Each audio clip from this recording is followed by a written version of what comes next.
The village of Bwanda lay quietly along the ancient banks of the Nyala River, a waterway that ran like a silver thread through the heart of the savannah. It was said that the river was as old as the sky, and that it held secrets beneath its shimmering surface, secrets the elders rarely spoke of, and when they did, it was only in hushed tones over the warmth of fire and the safety of night. In this village lived a little boy named Tindo, just 7 years old. His skin was the rich color of oiled ebony, and his eyes sparkled with a mischief only found in children who still believed that the world was made of magic. He was the kind of boy who could turn a bundle of sticks into a marching army, who made drums from empty pots, and who often talked to birds like they were his cousins. But above all, Tindo loved the river. It wasn't just any love. It was an obsession, really. While most children feared the depths of the Nyala, Tindo saw it as a friend. He would sit by its edge, throw stones into its depths, and whisper stories to it when no one was watching. He had given names to its bends and swirls. To him, the river wasn't dangerous. It was alive, and he was its companion. His mother, Mama Nyaki, worked hard every day. She was a tall, strong woman whose palms were calloused from years of mending nets and scaling fish. Every dawn, long before the rooster crowed, she would rise and carry her basket to the river to trade fish.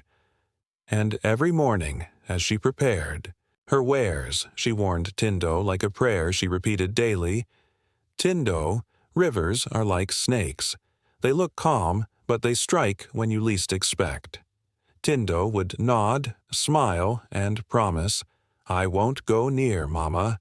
But children's promises are like footprints on wet sand, easily washed away. One scorching afternoon, as the village dozed in the heat of the sun and the dust swirled in sleepy gusts, Tindo found himself chasing a dragonfly.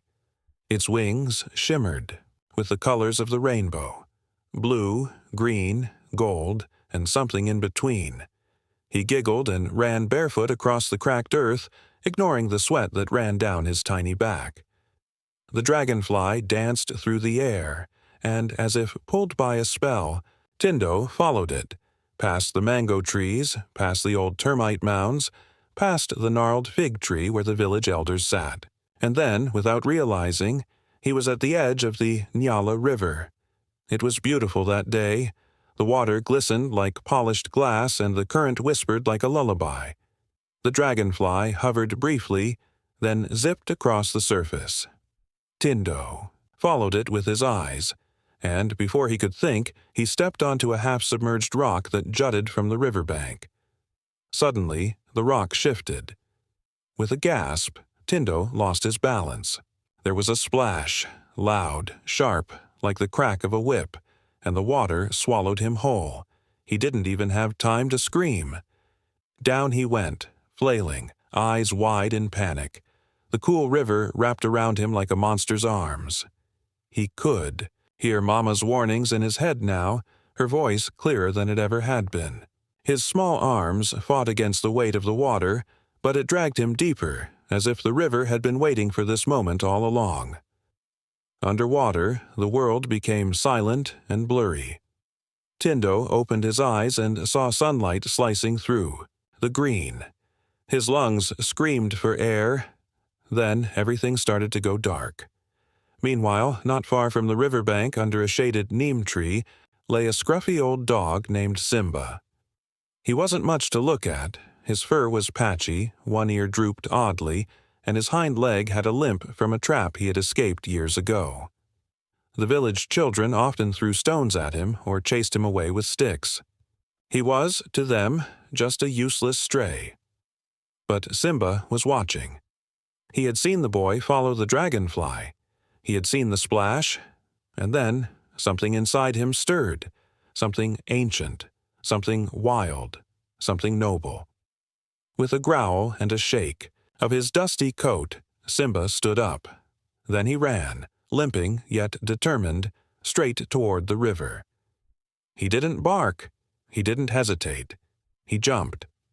The splash was sudden, but in the stillness of the riverside afternoon, it rang out like thunder.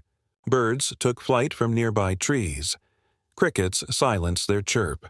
And in the thick of that unnatural quiet, Simba, the village's unwanted dog, launched himself into the water without a second thought. To the world, Simba was just a nuisance. A stray mutt that lingered near the fish market, hoping for scraps. His coat, once golden and proud, had long since turned dull with dust and neglect. Children threw stones at him. Elders chased him away with canes. Even Mama Nyaki, in her busiest moments, had once shouted, "Shoo, filthy thing! Get away from my stall!" But Simba had a history that no one in Bwanda knew.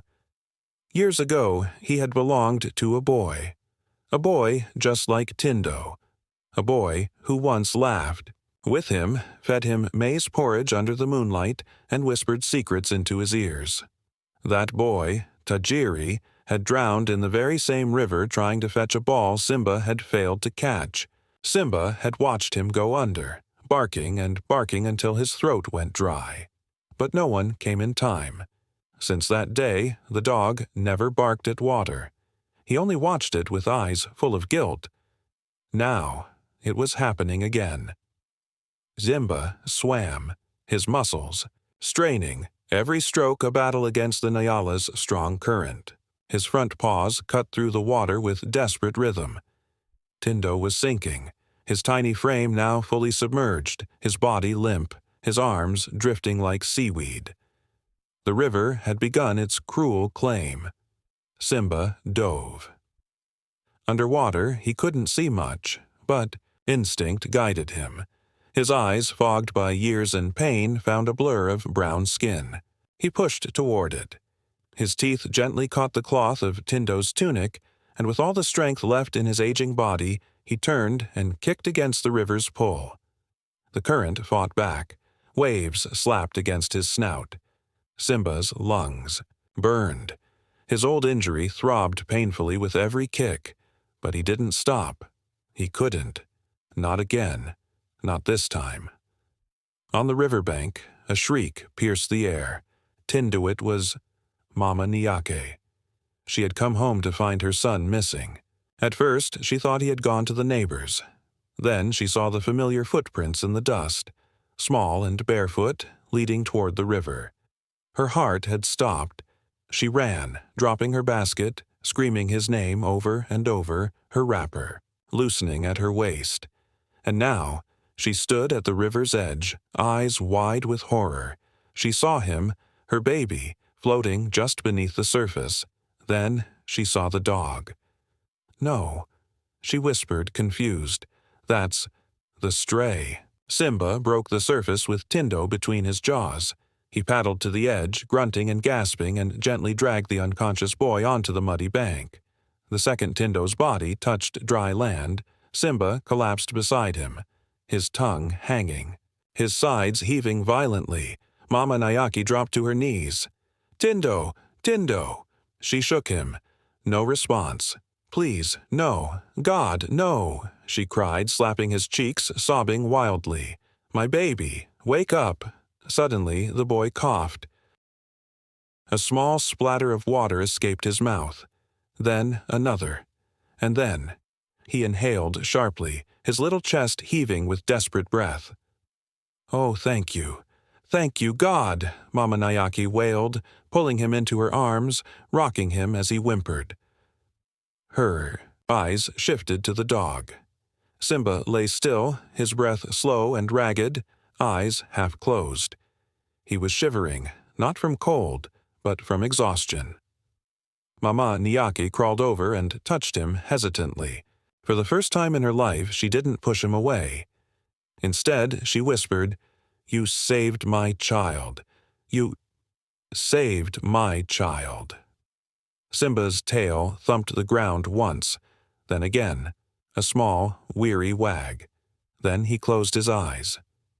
Back in the village, whispers began to stir. Children who had once mocked Simba now watched from behind trees, eyes wide with disbelief.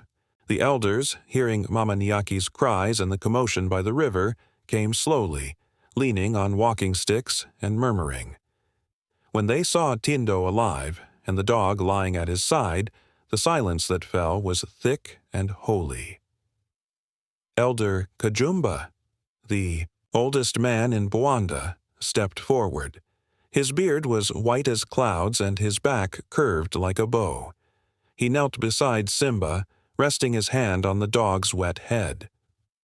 "I once told you all," he said softly, "that even animals have spirits. Today, this one's spirit shamed us all." No one spoke. The only sound was the river, flowing, eternal, and the slow, labored breath of a dog who had given everything for a boy who had never once fed him. The sun dipped low over the hills of Bwanda, casting a bronze glow over the fields and trees. The river Nyala shimmered like liquid fire, calm again, as if nothing had happened. But in the hearts of the villagers, something had changed, something deep and unforgettable. That night, for the first time in years, the square at the center of Bwanda was full. Flickering lanterns lit up the faces of elders, mothers with babies strapped to their backs, curious children, and young men who rarely left the football grounds. Everyone had come, but not for a festival, not for a chief's announcement, not for a market sale. They had come for a dog. Simba lay wrapped in an old goatskin mat near the giant baobab tree. His body still trembled from exhaustion, his breathing shallow. Someone had brought a bowl of warm milk. Another offered roasted yam. He didn't touch either. His strength was fading. Mama Nyaki knelt beside him, cradling little Tindo on her lap. The child was pale but safe, resting quietly with his head on her shoulder. Her wrapper was soaked with tears and river water. Every few seconds she glanced at Simba with eyes full of gratitude and shame. Elder Kajumba stood, tapping his carved staff on the ground 3 times. The crowd hushed. "This dog," he began, his voice crackling with age but heavy with meaning, "has done what many humans would not. He has given his life to save a child, not his master, not his kin, but a boy who never once patted his head." The villagers murmured in agreement.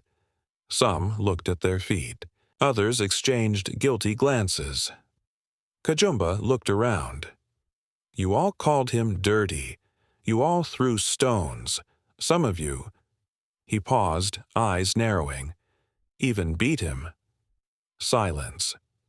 Only the chirp of crickets and the distant croak of frogs filled the gap. Mama Nyaki stepped forward. Her voice shook as she spoke. "I was one of them. I told my son never to go near this dog. I called him a cursed thing. But today," her voice cracked, "today he gave me back my world, my Tindo." She turned to Simba, kneeling beside him again. "I don't deserve your forgiveness," she whispered. Simba blinked slowly, his tail tapping once. Suddenly, from the back of the crowd, a soft voice called out. Simba wasn't always astray. Heads turned. A thin, elderly woman stepped forward.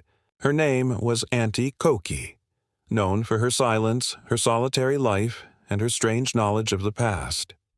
She walked with a limp and wore a scarf that always covered half her face.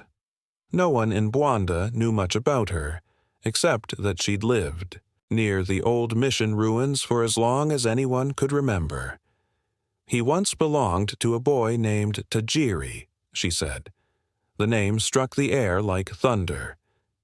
10 years ago, Auntie Koki continued, her voice growing stronger, Tajiri was the chief's son, a kind boy. Quiet, always feeding Simba from his own hand. They were never apart. Tindo stirred in his mother's arms. Tajiri, he whispered. "Yes, child." She walked closer to Simba, knelt down, and ran her hand gently over his fur. One day, Tajiri was playing by the river. Simba was there, chasing sticks. They were laughing, but the current was strong that day. The chief's guards were drinking palm wine by the hill and didn't notice when Tajiri fell in. Everyone held their breath. Simba tried to pull him out, but no one came. No one believed the dog. The boy drowned. And when the chief blamed the dog, Simba was beaten and cast out. Since then, he's roamed the streets, watching, waiting, guarding the river, as if hoping for a second chance. Mama Nyaki's hands flew to her mouth. "Oh, God." Elder Kajumba nodded slowly. "I remember now. It's true. That day the sky turned black, and the chief buried his son in silence. But that's not all," Auntie Koki said, voice dropping. The people leaned in. "There is a reason Simba never left this village, a reason he howls at the river every new moon." "Why?" someone asked. "Because he still sees Tajiri." A gasp swept through the crowd. Some laughed nervously. Others stepped back. "Once," Koki continued, "I followed him on a moonless night. He stood by the water, staring into it. Not barking, just staring. I swear, by the spirits of my ancestors, I saw a boy's shadow standing on the opposite bank. Tall, quiet, watching Simba." A chill rippled through the gathering. "Maybe," she whispered, "this wasn't just a rescue. Maybe Tajiri was watching, guiding him. Maybe this was his way of making peace." At that moment, Simba raised his head slowly and let out a low, mournful howl. It wasn't a bark of pain or fear, but a long, soulful cry that echoed through the valley. Even the crickets went silent. Then, slowly, Simba laid his head back down and closed his eyes. 3 days passed since Simba's howl echoed through the hills of Bwanda. Though his body remained weak, the villagers took turns nursing him with warm broth and resting mats. Children brought scraps from home. Even old Mama, Twira, who had once chased him away with a broom, now gently laid blankets near him each dusk. The boy whose life he saved, little Tindo, never left his side. But something had shifted in the village, and in Tindo. The boy, once wild with mischief and laughter, had grown quiet, thoughtful. He would often wake at night and sit near the edge of the river Nyala, staring into its glistening currents as though it whispered to him. One evening, as stars flickered across the sky and fireflies danced like spirits in the grass, Tindo spoke. "Mama," he said, eyes fixed on the water, "there's a boy in the river." Mama Nyaki dropped the calabash she was rinsing. "What did you say, Tindo?" He turned to her. "A boy. He waves to me. His skin glows like the moon. He's always near Simba." Fear and awe crept into her bones. She rushed to Elder Kajumba's hut.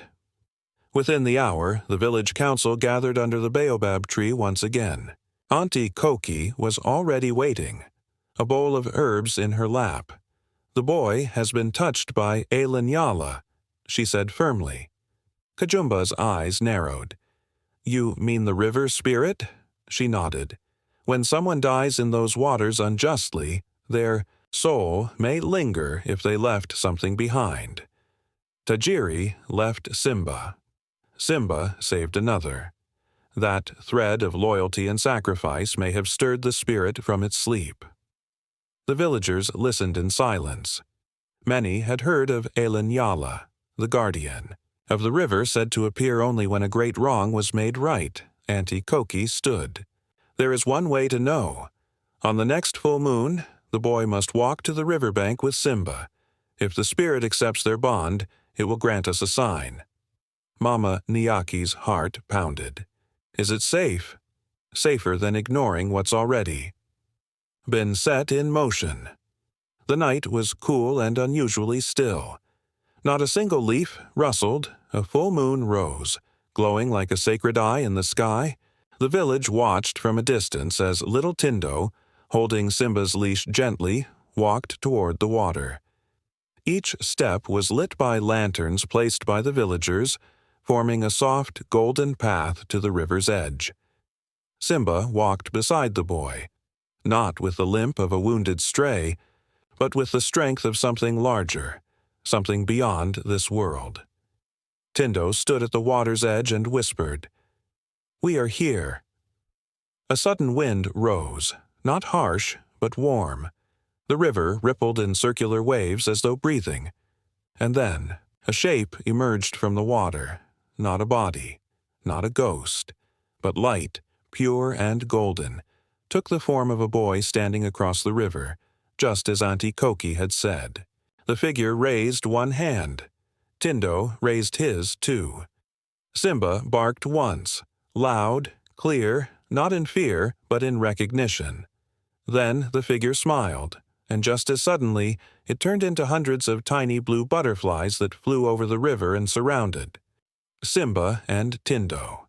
The crowd gasped. As the butterflies vanished into the sky, Simba sat down calmly, tail wagging. Auntie Koki stepped forward. "It is done." Elder Kajumba lifted both hands toward the moon. "Let it be known in all of Bwanda. Simba is no longer a stray. He is the guardian of the river." From that day, the village changed. Where once there were stones and whispers of curses, now there were songs and carved wood statues of Simba placed at the riverbank. Tindo grew to be wise beyond his years. People began to say the river had blessed him with the second sight, a gift passed down from spirits. Mama Nyack opened a small shelter for injured animals in the village. No creature was turned away. She called it Tajiri House, in honor of the boy who had loved a dog beyond judgment. Simba lived many more months, peaceful, happy, surrounded by love he had never known. And when he finally passed, he did so, lying in Tindo's arms beneath the same baobab tree where he once lay half dead and ignored. The villagers buried him by the river, and that night the moon was the brightest it had ever been. They say, even now, when children walk too close to the water, a gentle bark echoes through the air, and a breeze tugs them back to safety. Simba never truly left, because sometimes the purest souls wear fur, and sometimes the bravest spirits walk on 4 legs.